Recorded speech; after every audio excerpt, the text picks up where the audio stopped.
So today we are going to discuss about growth and development. Okay, so you might have seen this, and I think you have already read this. Yes or no? In Ready, this is given very nicely. Not a problem.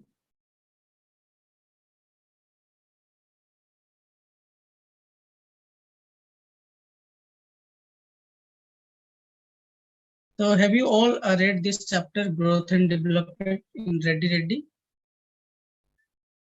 Just confirm कर दो एक बार।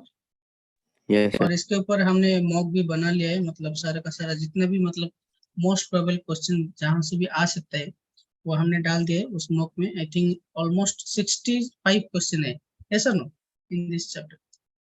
2 part हमने किया था पहले और आपके लिए मर्ज कर दिया ग्रोथ एंड डेवलपमेंट पूरा का पूरा चैप्टर में।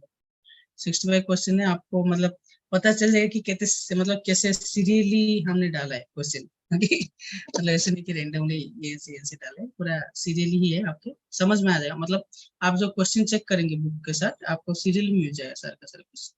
ठीक है, तो चलिए शुरू करते हैं आज का क्लास। ठीक है, अगर पिछले सारा वीडियोस नहीं देखे तो एक बार जाके रिवाइज कर लेना एक बार, क्योंकि एग्जाम 9th में है तो आपको बस रिवाइज करना है पिछले नोट्स एंड द वीडियोस। ठीक है, तो आपके लिए एक मोटिवेशन है मेरे तरफ से। So nobody can change your story until and unless you and step into it. Okay? जब तक आपने कदम नहीं रखा है तब तक आप कोई भी आपका स्टोरी चेंज नहीं कर सकेगा, even God. okay? God always wants that you should take the first step. Okay? Then only he will help you to walk. So always take the first step, and obviously if you can, then if you can win, then if you want. Okay, can win if you want. Okay, so that's a coffee share with you. ठीक है, आगे बढ़ते हैं। So growth and development. So what is the growth? Tell me. अगर आपने ready पढ़ा है तो आपको तो कुछ तो पता होगा। बताइए ग्रोथ ग्रोथ मतलब क्या है? Anyone? What is the meaning of growth? same definition उसमें है, irreversible change, size and shape. या हमने यहाँ पे थोड़ा गलत किया शायद। Any irreversible. Okay. So any irreversible change in size, shape and number is known as growth. For example, अगर हमने आज पेड़ लगाया है तो क्या होगा 10 दिन के बाद के उसका जो ग्रोथ है वो बढ़ जाएगा। ठीक है, and that is irreversible, that is cannot be go back to the original growth. ठीक है, आज बीज है कल वो एक बड़ा सा पेड़ बन जाता है। ठीक है, that is the magic by God. Okay, मतलब हम भी देखो, हम भी बहुत छोटा थे। ओके, छोटा से बड़ा होके अब तक इतना बन गए। ठीक है, एक बीज भी मतलब बहुत ही छोटा होता है, जब उसको बहुत सारा केयर मिलता है, बहुत सारा पानी खाद्य सार मिलता है, वो बढ़ता है। Okay, so that is the magic done by lord Brahma ji. Okay, उनका जो क्रिएटिविटी है, the creature is impeccable. Okay, it's very, you can't even think. Okay, वो इतना मतलब एक बीज में इतना एनर्जी होता है कि एक बड़ा सा पेड़ भी हो जाता है इससे। ओके, तो मेरा मानना ये है कि मतलब जो चीज दिखता नहीं है आंखों को, ओके, जो चीज दिखता नहीं है आंखों को, उसका जो पावर होता है ना वो बहुत ही ज्यादा होता है। For example I will tell love. Okay, love is not visible but the power is very strong. For example air, it's not visible though but it's present in our, and we are living in this air system only. Without oxygen we are nothing, without oxygen we'll die. So जो चीज आंखों को नहीं दिखता है उसका जो power होता है वो बहुत ही ज्यादा होता है। ठीक है, so that's what I will tell. So growth and development, growth means there is the irreversible change in size हो गया, shape हो गया या number हो गया, उसको हम बोलेंगे ग्रोथ। ओके, सो उसके बाद एक जो प्लांट होता है वो एक डिफरेंट फेजेस में ग्रो करता है। फॉर एग्जांपल हमारा फेजेस देख लो, पहले हम थे क्या, बाल्य, देन आए शैशव, देन आए हमारा बालक, देन हम अभी एडल्ट में पहुंच रहे हैं। तो ये जो हमारा फेजिक चेंज होता है इसको हम बोलेंगे डेवलपमेंट, इसको हम बोलेंगे डेवलपमेंट। ठीक है, समझ में आ गया। So growth is the cause and development is the effect. Okay, जो सेल्स नंबर में जो बढ़ाई दिखती जाए, मतलब जो नंबर ऑफ सेल्स जितना बढ़ेगा उतना ही हमारा डेवलपमेंट होगा। So growth is the cause and development is the effect. ठीक है, समझ में आया आपको। Then how this growth process is going on? So for that there is a graph is plotted. Okay, we call it as a growth curve. Okay, so growth curve is graph obtained by plotting the growth rate of a plant against time factor. मतलब समय को लेके एक plant का कितना मतलब किसने slow में जा रहा है या ज्यादा फास्ट में जा रहा है, वो हर एक प्लांट के लिए समान है। ठीक है, and that shape is called as S shape curve और सिग्मोइड कर्व, ये वाला आपको पूछा जाता है। और कभी कभी ये वाला लाइन आपको पूछा जाता है growth curve. Okay, any irreversal change in size and shape and number is known as dash growth. ठीक है, और जो ग्रोथ कर्व होता है वो कौन शेप का होता है, वो एस शेप होता है और सिग्मोइड ग्रोथ कर्व होता है। ठीक है, सो अगर आप देखिए तो कहीं पे भी देखिए तो जो पहला फेज होता है, जो लैग फेज है, वो थोड़ा स्लो होता है। ठीक है, थोड़ा स्लो होता है। उसके बाद जो एक्सपोनेंशियल फेज है, लॉग फेज आएगा, वो बहुत ही ज्यादा स्पीड में जाएगा। ठीक है, वो ज्यादा स्पीड है। For example you can see after 1 year of baby the growth is very fast. मतलब आपको पता नहीं चलेगा इतना ज्यादा ग्रोथ करेंगे बच्चे। ओके, आप देखेंगे अभी तो ये छोटा था, पर मतलब बहुत ही मतलब 6 month में वो थोड़ा बहुत ही ज्यादा ग्रोथ आपको दिखने को मिलेगा। तो वैसे ही अगर आप प्लांट को देखेंगे तो क्या होगा, आपको 7 to 10 days लगता है जर्मिनेशन होने के, मतलब वो स्लो फेज में होता है। उसके बाद फटाफट फटाफट ये बढ़ते हुए चले जाएगा, मतलब विदिन 60 days और it will be grow with 1 meter height. Okay, तो जो ग्रोथ होता है वो पहले स्लो होता है, उसको हम लैग फेज बोलते हैं। उसके बाद ये बहुत ही तेजी से बढ़ता है, मतलब exponential growth will be seen, that is called exponential phase, जिसका हम बोलते हैं लॉग फेज। मतलब लॉग मतलब क्या है, you have to record that phase, means continuously it is being recorded. Okay, so it is recording continuously.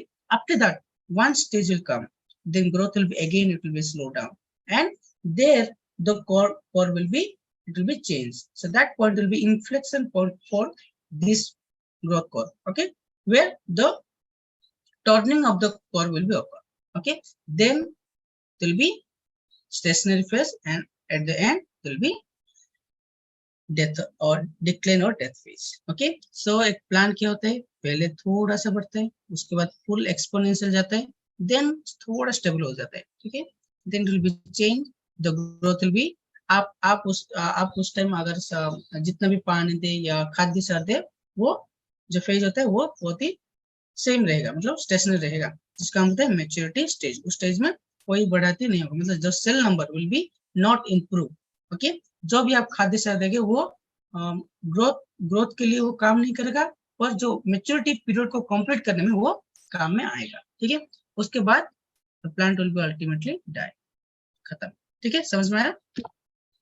Then ये सारा का सारा जो ग्रोथ प्रोसेस होता है वो डिफरेंट प्रोसेस से जुड़ा है। फॉर एग्जाम्पल हम किस प्रोसेस में जुड़ा है, हम भी प्रोसेस करते हैं, हम भी इनहेल एक्सेल करते हैं, हम भी रेस्पिरेशन करते हैं। ठीक है, तो यहाँ से हमको क्या मिलता है, एनर्जी मिलता है।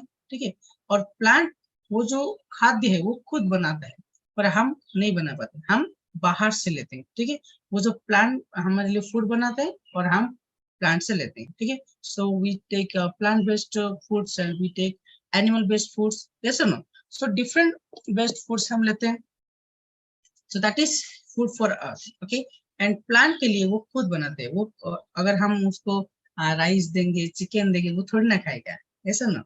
तो उसका हम क्या देते हैं, न्यूट्रिएंट्स देते हैं। तो nutrients is for food for plant, पर वो अपना फूड जो है वो खुद बनाता है। ओके, और जो सारे का जो प्रोसेस है वो खुद ही करता है। ठीक है, सो फोटोसिंथेसिस मतलब क्या, जब फोटो मतलब क्या आता है, लाइट आता है। सिंथेसिस मतलब एक प्रोसेस है, सो लाइट समथिंग प्रोसेस यहाँ पे जुड़ा है। अगर किसी को पता नहीं तो ये ऐसे पढ़ सकता है, ये आसानी से पढ़ सकता है, धीरे धीरे एकदम। सो लाइट, तो लाइट कहाँ से आता है, सनलाइट से आता है। अभी तो मतलब आर्टिफिशियल लाइट यूज करके भी फोटोसिंथेसिस हो जाता है, ठीक है। सो सनलाइट, तो सनलाइट जब आएगा तो और कुछ चाहिए, मतलब खाद्य जो है हमारा कार्बन से बना है, तो कार्बन डाइऑक्साइड चाहिए। तो सनलाइट एंड कार्बन डाइऑक्साइड को मिला के कुछ बनता है, वो क्या है, फूड है।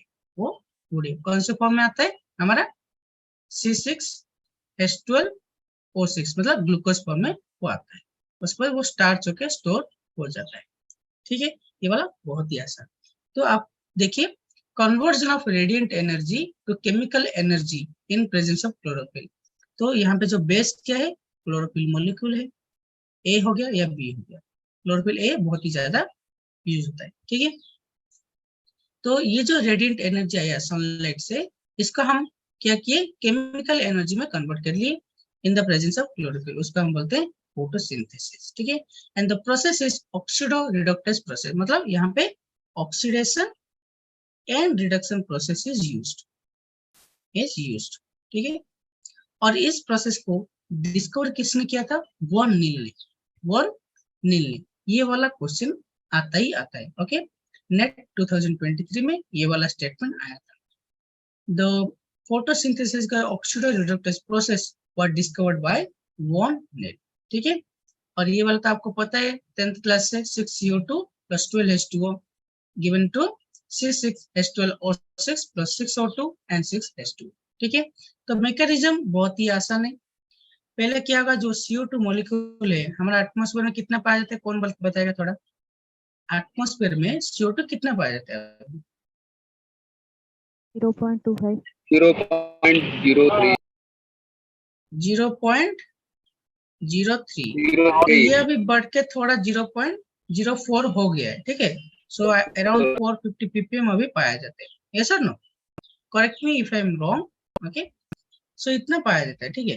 तो ये जो CO2 है, तो इसको क्या करना पड़ेगा, हमारा प्लांट के, मतलब प्लांट में ये आना चाहिए, ये सुनो। तो ये कहाँ से एंट्री लेगा, वो लीफ से एंट्री लेगा।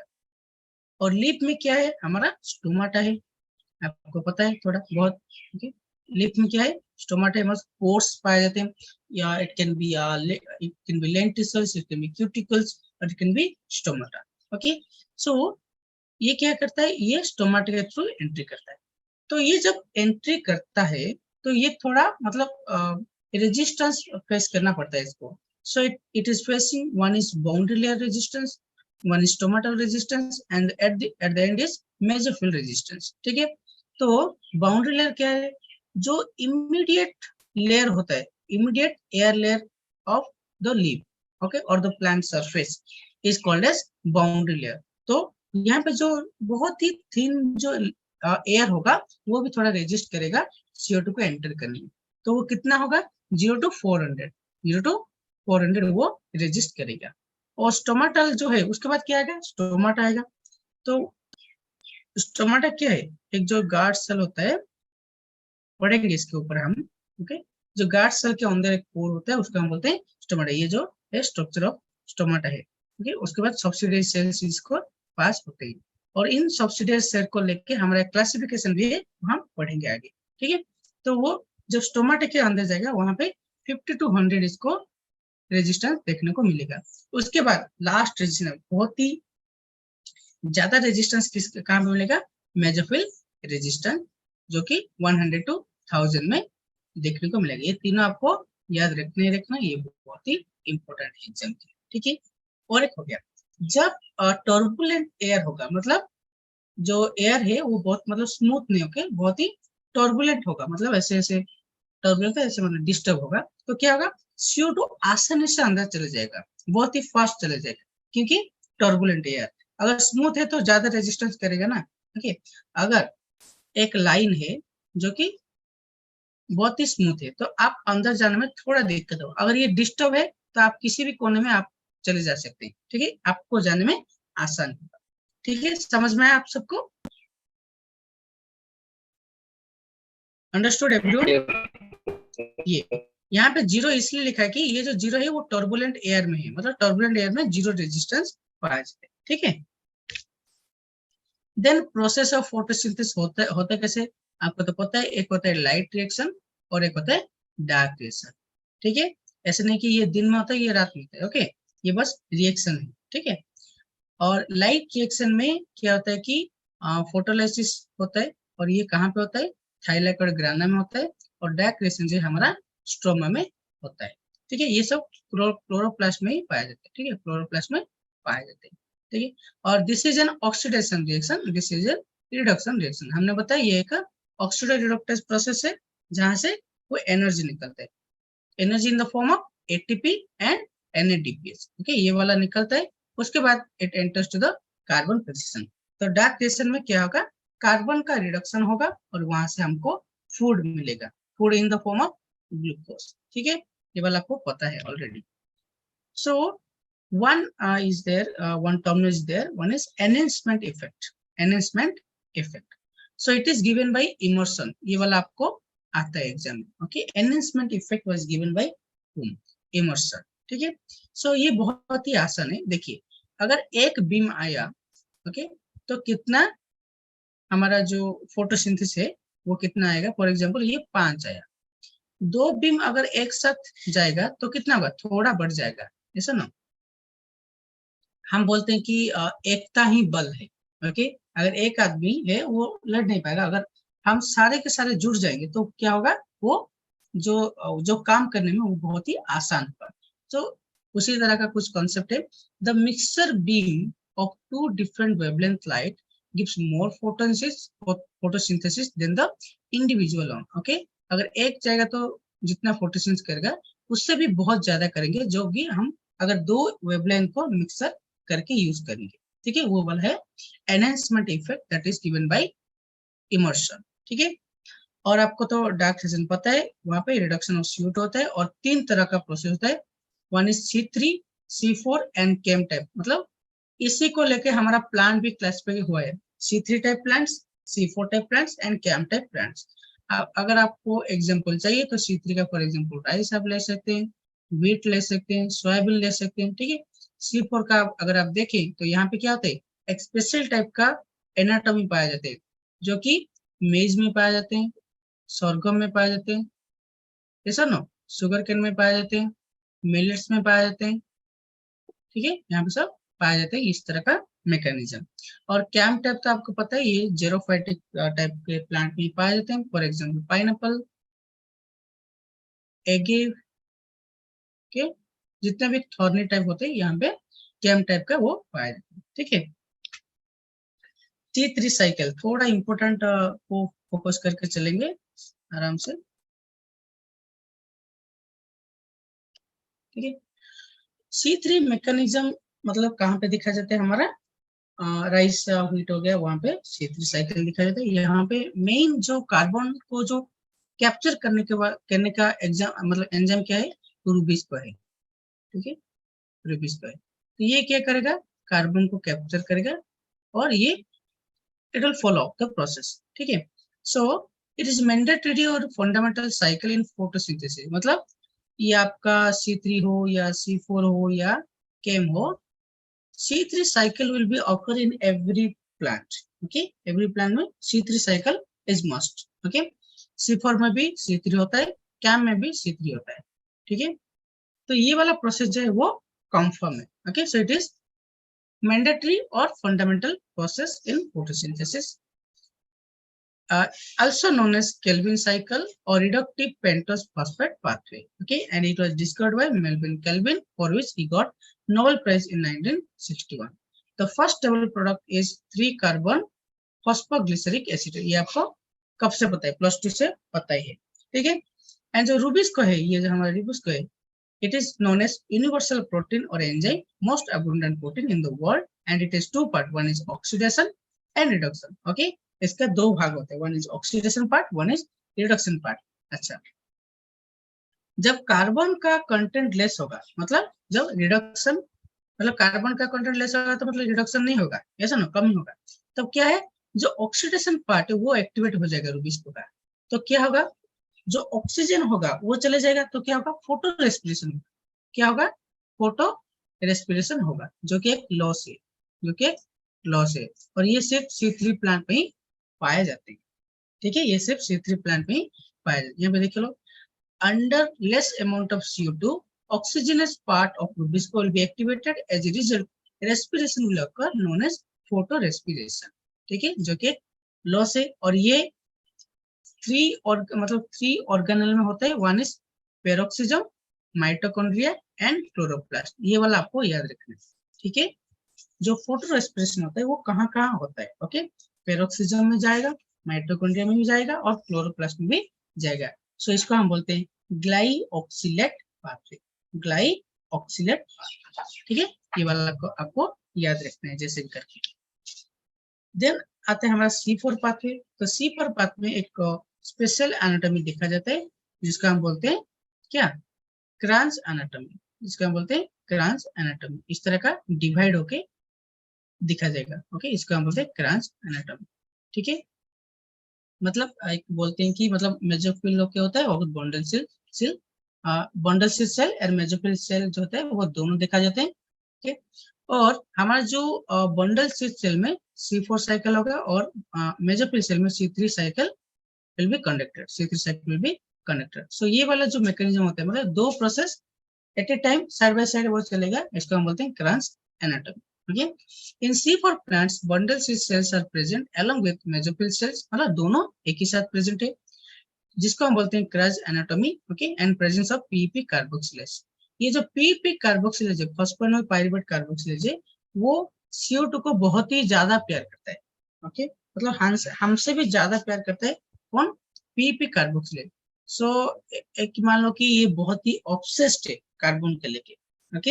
एक होता है कि ऑब्सेस्ड वाला प्यार और एक नॉर्मल प्यार, ओके। तो पीईपी कार्बोक्सिलेज है वो obsessed with the carbon dioxide, okay.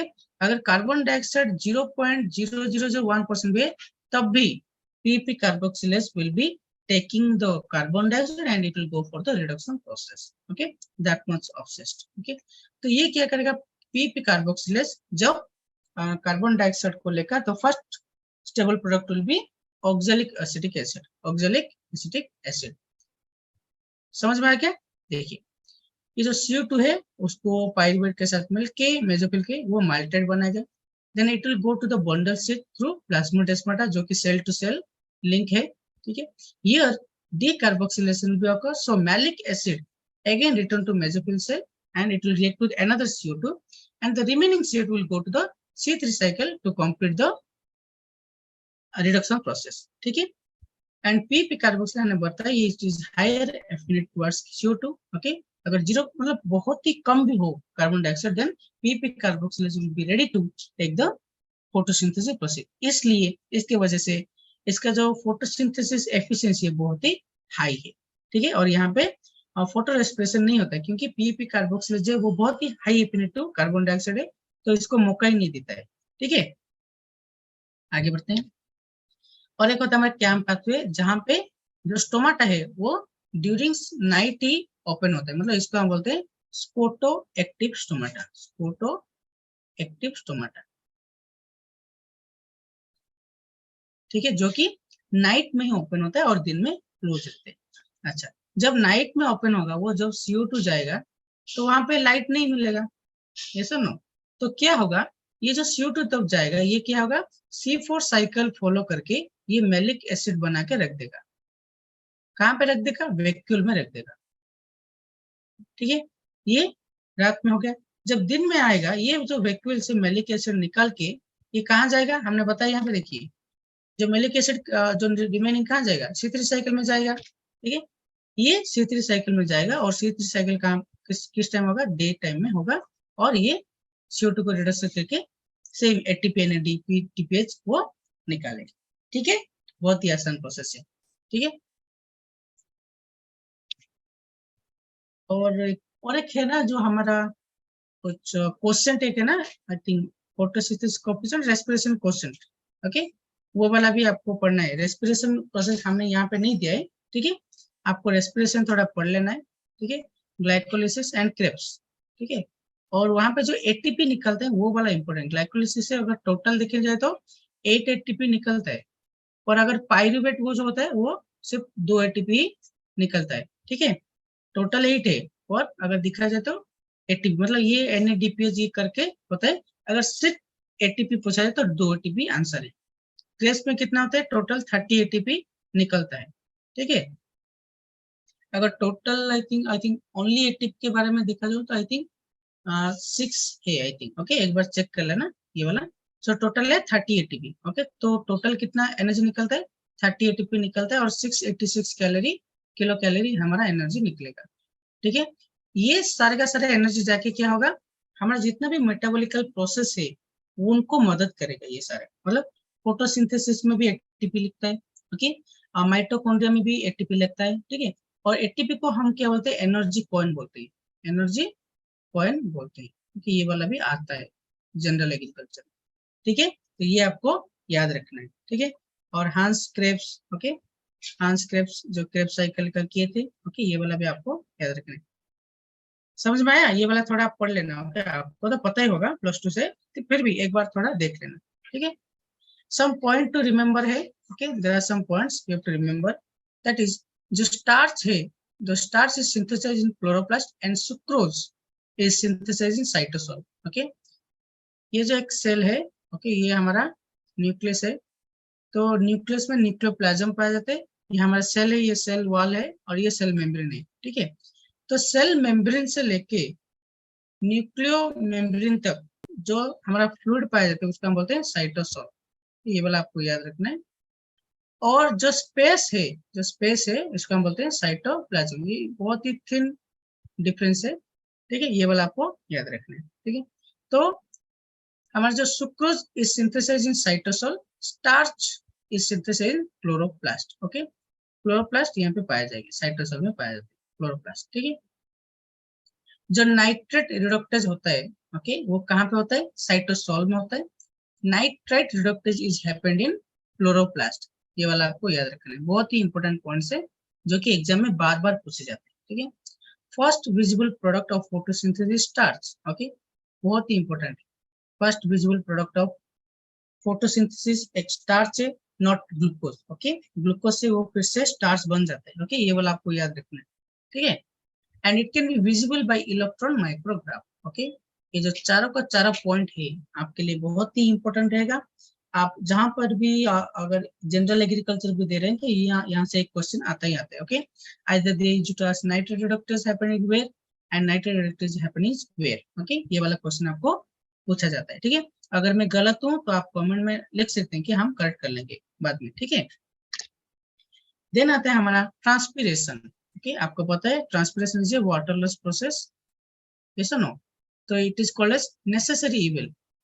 Generally अगर देखा जाओ तो इसको हम बोलते हैं नेसेसरी इविल। ठीक है, तो नेसेसरी इविल किस लिए मतलब कहा जाता है, मतलब पानी जब लॉस होगा तभी जाके पानी ऑप्टेक होगा और उसके बाद सारा का सारा जो मेटाबॉलिक प्रोसेस है वो बहुत ही अच्छे से हो पाएगा। ठीक है, अगर सारा का सारा पानी रह जाएगा तो वो ट्रांसपिरेशन अगर नहीं होगा तो क्या होगा, तो plant growth will be reduce, तो plant growth will be reduce. ठीक है, ये वाला होता है।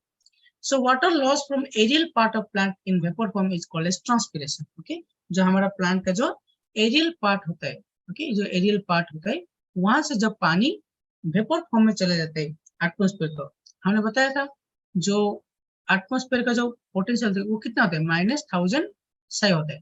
और प्लांट का देखा जाए तो -5 टू -50 होता है। ठीक है, और मिट्टी का कितना होता है, -0.2 टू -20 होता है। तो ये वाला जो है, जो lower high to lower potential का जो जर्नी है, तो इसको हम बोलेंगे water movement in the plant, और उसको हम बोलते हैं स्पैको भी बोलते हैं। ओके, तो ये क्या होता है, वेपर फॉर्म में वो चले जाते हैं ड्यू टू प्रेशर डिफरेंस। ठीक है, और कितना तक लॉस होता है, यहाँ पे 95% इज लॉस। ओके, पानी जो हम दे रहे हैं 100%, वहां से 95% वो चले जाते हैं वेपर फॉर्म में। ओके, सिर्फ 5% बचा है, 5% में क्या होगा, यहाँ पे फोटोलाइसिस होगा।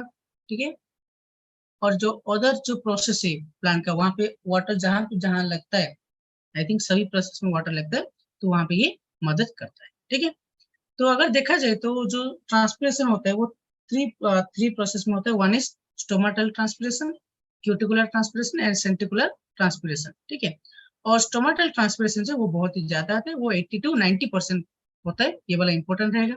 Cuticular 3 to 9% and lenticular is 0 to 0.1% होता है। तो ये वाला आपको पूछा जा सकता है। Stomatal transpiration occurs in how many percent, मतलब स्टोमेटल ट्रांसपीरेशन जो होता है वो कितना परसेंट वो होता है, 80 to 90% आपको याद रखना है, ठीक है। और आपको एक पूछा जाता है कि ट्रांसपीरेशन रेशियो, ये वाला भी कभी कभी स्टेटमेंट में पूछा जाता है।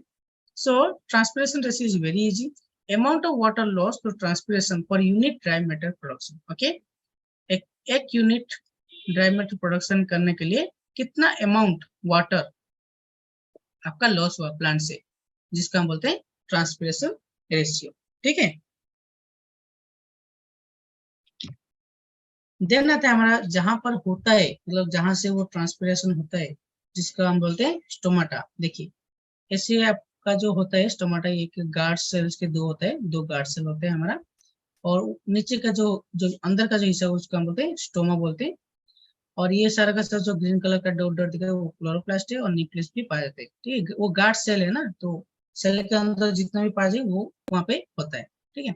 और बाहर का जो होता है जो सबसिडियरी सेल उसका बोलते हैं एपिडर्मल सेल, ओके। ये थोड़ा आपके लिए रफ +2 वाला एक पिक्चर दे दिए, ठीक है, आप पढ़ लेना। तो स्टोमाटा का आपको पता ही है, they are tiny openings present on the epidermis of leaves, okay. ये वाला आपको पढ़ लेना है, ओके। अगर टाइप्स देखा जाए तो एक होता है anomocytic stomata, okay. Based on structure of the stomata they have classified into 5 classification, okay. One is anomocytic stomata, so they are surrounded by epidermal cells which have a fixed shape and size। ये देखिए ये पूरा का पूरा fix है, okay, fix है, ये मतलब बदलेगा नहीं, ठीक है। And the stomata appear to be embedded in epidermal cell, मतलब ऐसे लग रहा है कि स्टोमाटा जो वो एम्बेडेड है, मतलब एम्बेडेड मतलब फॉर एग्जांपल ये फिक्स है, ठीक है। There is no definite number and arrangement of cells surrounding the stomata, जो भी सराउंडिंग सेल है वहां पर ऐसे कोई नहीं कि डेफिनेट होगा, वो इट कैन बी वेरी, ठीक है। इसको हम बोलते हैं एनोमोसिटिक स्टोमाटा। देन आता है anisocytic stomata. Anisocytic stomata, stomata are surrounded by 3 subsidiary cells having unequal sizes, one is smaller compared to the other two। जब subsidiary cells होगा वो 3 होगा और unequal size होगा, उसको हम बोलेंगे एनिसोसिटिक स्टोमाटा, ठीक है।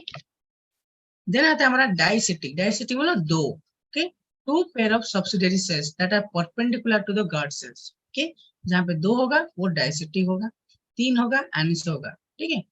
पैरासिटिक मतलब the stomata continuously surrounded by 2 subsidiary cell, मतलब कंटिन्यूअसली ऐसे 2 सब्सिडियरी सेल के वहां पे सराउंडेड होगा, which are arranged parallel to the stomatal pore and the guard cell, okay, जो कि पैरेलल, यहाँ पे परपेंडिकुलर, यहाँ पे पैरेलल। सो पैरेलल मतलब parasitic stomata। देन आता है हमारा gramineous stomata. Each stoma possesses 2 guard cells which are shaped like dumbbells, okay, ऐसे डंबल की तरह दिखते हैं ना। और इस होता है ना हमारे जो काउपी, ओके, काउपी सीड्स की तरह भी दिखते हैं। The subsidiary cells are parallel to the guard cells।